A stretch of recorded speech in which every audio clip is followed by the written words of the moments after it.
Big adventure, little Dick.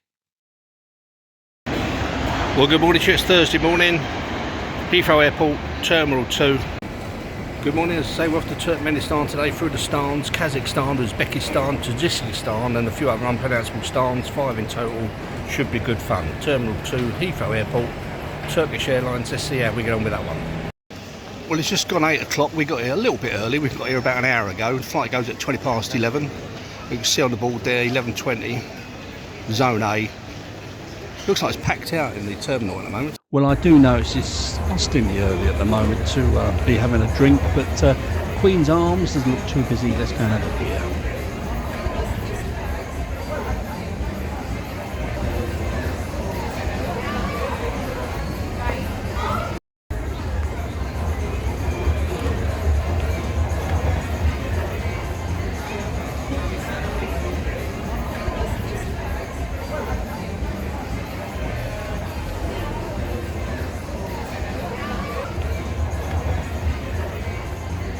The story is, don't have Marmite in your wrap because it all goes to the bottom, looks like poo, drips out, goes on the floor, looks absolutely disgusting. Let's clear that up.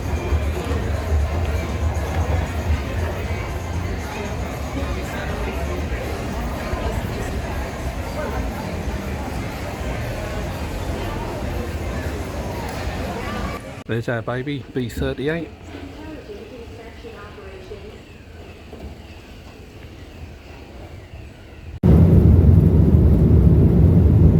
Well, there you go, it's our flight's 11:20 this morning. It's TK1980 Turkish Airlines. As you can see, it's a 777-300. I'm 6 foot, I've got enough knee room on there, very nice. It's no problems there at all. Flight's going to take about 3.5 hours or so to get to Istanbul. Then we've got about an hour or so waiting. Then we're going to take TK0322 to Ashgabat in Turkmenistan. The whole flights themselves, nothing to worry about whatsoever. They were great fun. Well, here we are in our hotel, Turkmenistan, Ashgabat. Everything's very, very lit up here, as you can see. Chaos getting through the passport control, we'll talk about that later. Very nice. So first impressions, very nice. Down there's a swimming pool all lit up. Looks very nice, doesn't it? Looks a bit green at the moment, but hopefully it won't be that like that in the morning. I'm going to bed. Good morning, hope everyone's happy. It's about 9 o'clock now here. It's our first morning. We checked into the Altyn Hotel last night. The name's written on the screen below you now. Well, how did we get on? We went to Ashgabat Airport. We landed about 2 o'clock in the morning, and I wouldn't say chaos, more sort of unorganised. You turn up into what's clearly the passport area, and you have to get a visa and a COVID test done. Because of the time of day, we queued up with a few people at the wrong place first. We queued up at the bank. You have to get the visa first. You go to the visa, give him your form, your letter of introduction. He then gives you 3 forms back. You go and pay your money. You pay, and he keeps your passport. You go and pay $130 US. When you've done that, you go back and see him again. Jump in the front of the queue. Everybody does it, so it's not a problem. He then gives you back your passport and your forms. You should then go and get your COVID test done. By this time, the lovely lady had gone home. So we just waved up to the immigration bit, and we said, well, we haven't had a COVID test. He looked at us, well, does it really matter? And we stood there for about 5 minutes, and he flicked through the passports. I'm not even too sure what he was looking for. He went every page looking for something, couldn't find it. There's 5 of us in a party. By the time we got to the 5th person, he gave up, really. So about 2:30, we got out, and we came over to Ashgabat. We're out of Ashgabat Airport. So here we are now in the hotel, checked in, everybody speaks English, no problem at all. And nothing's open that time of night, as you wouldn't expect it, sort of 2:30, 3 o'clock in the morning by the time we got here. But it's a lovely, lovely place, and we went off to bed. So that's it. So we shall do a bit more on the 5 stars a little bit later. Thank you. Well, it's now the first morning. We're still in the Altyn Hotel. I think most people probably come here from the airport. This is the view we looked at last night. Very, very sunny day, about 43 degrees. Over there in the distance where all the lights were. And it looks a lot different today. Lovely place. This is Ashgabat. It's quite good fun. Get a lovely view if nothing else from here. There's the airport there in the distance. Well, this is fun. They got an outside lift. I'm going to be amused all day long. This is the government channel. Plays this sort of music all day long. Very patriotic. Not. Well, this is the Altyn Hotel, or Yong, I don't know how you spell it. This is where all the diplomats stay, and we're about to go in here for a lemonade. We just got a 30-minute drive almost. It cost about $3. However you pronounce that then, the Altyn Hotel. Anyway, so we come here, there's hardly anybody here. Great architecture. Boiling hot, it's about 40 odd degrees. And we're going to go inside and have a look. Not sure how many stars this place is. What if they do? A pint of beer in here? Probably not.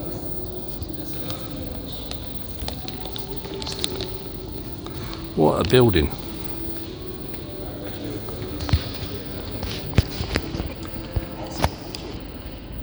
Well, I'm going to enjoy myself, I must admit. I'm going to have a nice pint of beer. You know, them two. And them. We've come up to the 19th floor now at Altyn Hotel, and what a spectacular view this is. You've got a view all over Ashgabat. I won't go the whole way around because it'll bore everybody. Suffice to say, you can see the whole lot. It's up on the 19th floor. Very, very good view.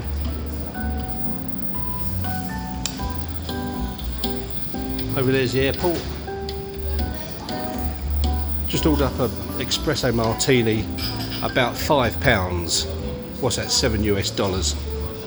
Very good. You don't have to be a member or anything.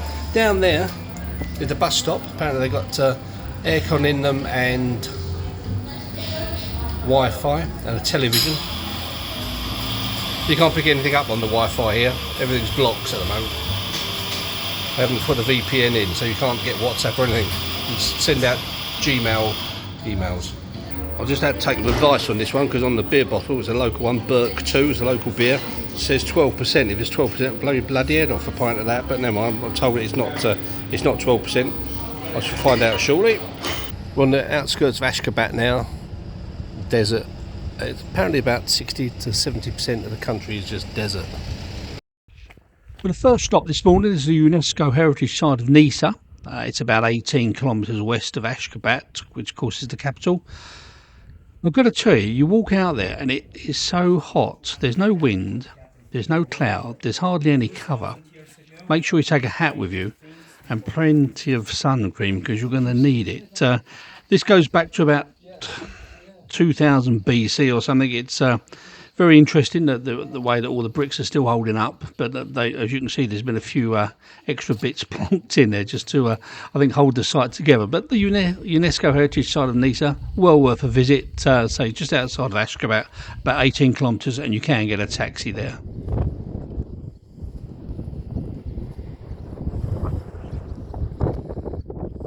And don't forget to use the public toilet on the way out. They are something to behold.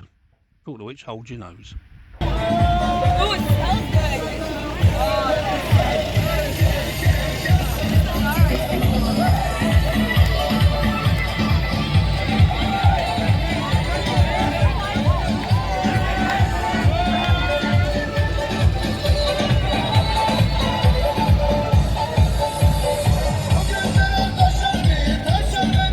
Well, there you go, that's the traditional wedding we just came across. We parked in the car park of the underground cave swimming at Kov-Ata. The name of it's written below on the screen below you now. They say mad dogs and Englishmen go out in the midday sun. Well, here we are now doing exactly that. We're going to climb down these stairs here. It's about 200 steps down, about 200 steps back up again into a lovely pool apparently at the bottom where you can go swimming. I'm not sure because there's bats down there and all sorts of messy, horrible things, but I'm told it's very nice to go in there, just have a relaxing swim. Let's see what happens. There's bats. Loads of bats, isn't there? Smells of it as well down here, isn't it?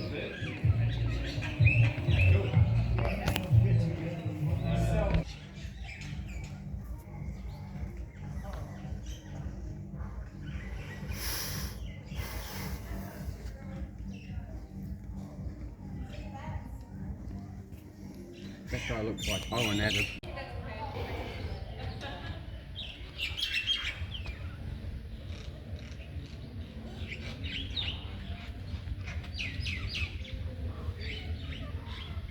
We are about a 5-minute walk down the bottom, change rooms at the top, and this is what you're greeted with.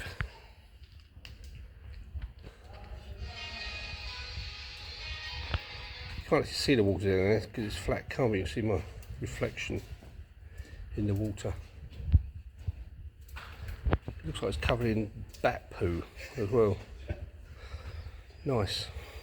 Don't Come swim on in, the water's lovely. Don't swim with your mouth open, right? Oh, do a pair of flip-flops.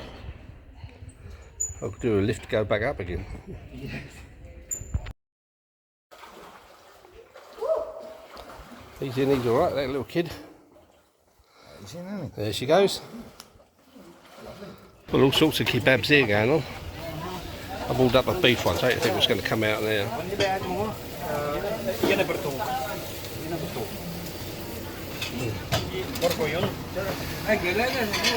Every soft drink you could ask for, and more. Some beer down there as well, which is always nice. The skewer meat works out about $2 I think it was. Well, clearly what we need is more alcohol-free lemonade. I'm not sure why they've put it on the side of the bottle, but they did, and it tasted very nice indeed. Thank you. Drive you on as well, does it? Thank you. Thank you.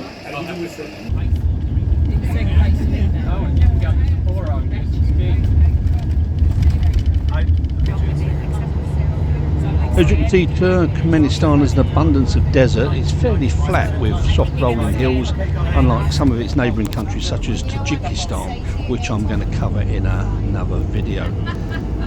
Ashgabat appears to be a very clean country, as in the streets are clear of litter, and the buildings are made from what appears to be white marble. It's a very, very nice place. Not a lot of people here though at the moment.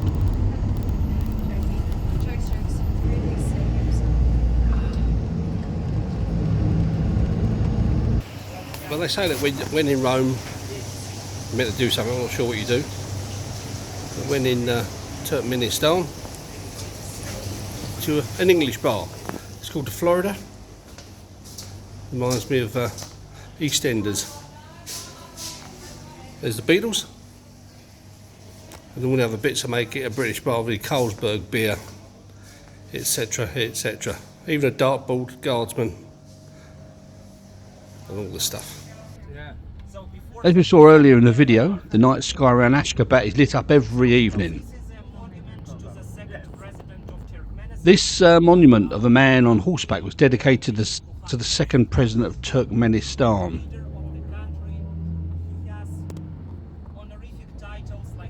The cube you can see, it keeps changing colour every few seconds. Very impressive building. It's absolutely huge. It's known as the wedding building, where numerous weddings can be held simultaneously within that building. And as you can see, it lights up the whole of the city. It's very disturbing when you see it for the first time, because you see it from a distance, you think it's like the aliens have landed or something. There you go, the wedding building.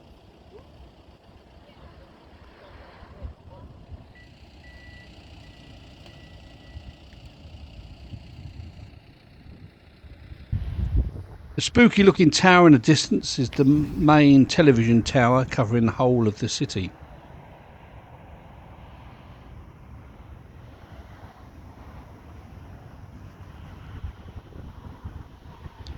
Across the well-lit park are the residential towers, all made out of white marble. With these lights, you wonder just how people sleep at night if they don't have blackout curtains.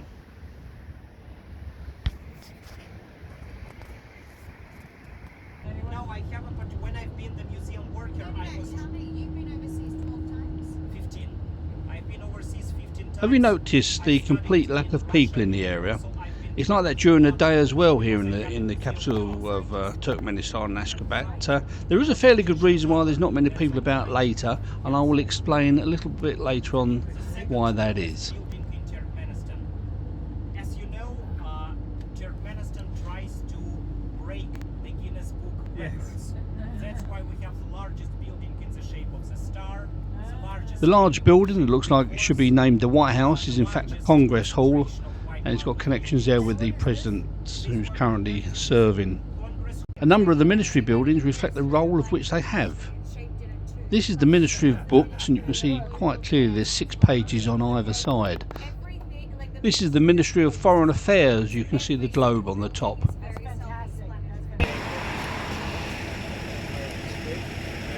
Guess what's inside this building? Yep, you're right, it's the largest indoor Ferris wheel. We'll have a look on that tomorrow. I suppose you're wondering why it's so quiet along the main street. Curfew at 10:30. Yes, you heard that right. The whole of Ashgabat has a curfew from 10:30 at night. Obviously, if you're on a late flight, as we were, then it doesn't apply. But for most people and most bars and nightclubs, the evening comes to a crashing halt at 10:30 p.m. You know, the Aral Sea became growing, but cotton requires lots of water, and that's why they've decided to. Well, it's a quick visit onto the indoor Ferris wheel. You can see outside, as you can see. It's a long way up, so if you're scared of heights, I don't recommend it. Here we have a number of statues. They surround the statue of the first president of Turkmenistan. He's known locally as Turkmenbashi, and in turn his statue appears in Independence Square with the needle behind of the monument. In the daylight you can again see the crystal white marble buildings of the capital. They're all residential blocks, and you can see the flag flying above each block. This statue is the Book of the Soul. It's written by Turkmenbashi, who we call the first president. It's a book published in 2 volumes. It's for the moral guide of the Turkmen people. In my eyes, I think this is one of the most important things in town. It's the huge camel market, which houses an off-licence in the doors to the left of the sign. Just go through the double doors there. This is now the rather unused stadium where the Asian Games in 2017 were held. The games were mainly martial arts. It marked the first time Turkmenistan hosted a major multi-sports event. There are over 5,500 athletes taking part, and you can see the rather expensive monorail in the foreground that was used to transport all the athletes, now also unused. As a point of note, the stadium is now known for having the largest horse in the world. You can see the big white ceramic horse there. We now get a number of 4x4s to take us on a 4-hour trip to the gas crater at Darvaza. Well, I hope you enjoyed the first part of the Silk Road Challenge, Turkmenistan to Kazakhstan. Just click on the Big Adventures with Little Dick profile for the next part. Thank you.